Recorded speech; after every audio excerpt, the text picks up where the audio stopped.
昨晚你找不着，今天你骑算马来找着。唱个就上过来陪陪你，欢乐脚头上马加欢乐。喂。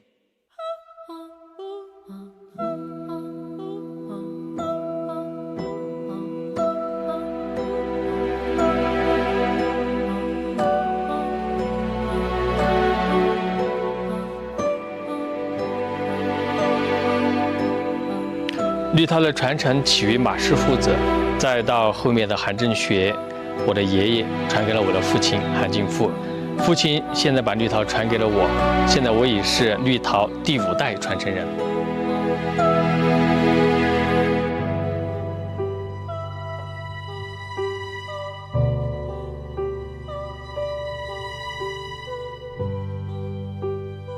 拉坯是做陶的一个基础，它有几个步骤。这第一个步骤呢，在我们车盘上就要让它同心。任何陶的器皿，一旦不同心，在拉坯车上根本做不出来。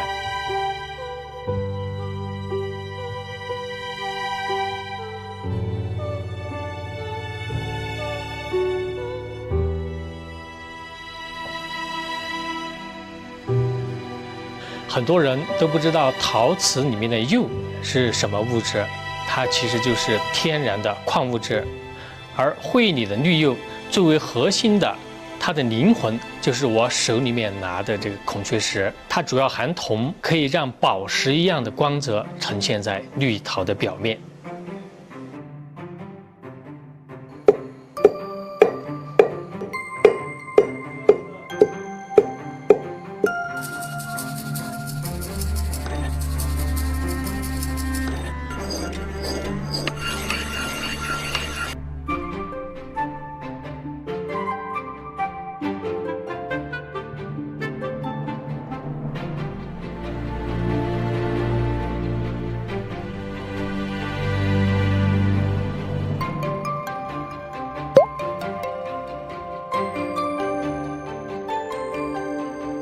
这是会里烧制绿陶的阶梯龙窑，它是我爷爷和父亲所建立。烧制绿陶的温度能够达到1260度以上，这个温度是烧制绿陶的核心。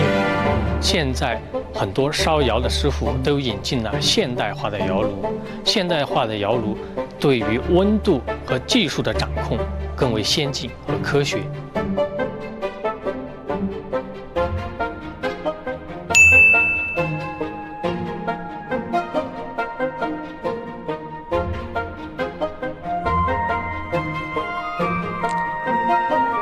像这一件的窑变就很精彩，窑变就是意料之中、预想之外的色彩变化。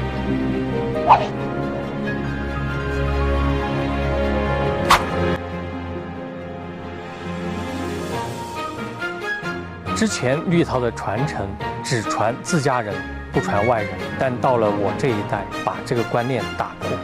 只要你愿意学绿陶，我们都把绿陶的技艺进行传授和传承，让更多的人认识到绿陶，了解绿陶，从而自发的宣传绿陶，弘扬我们传统的文化。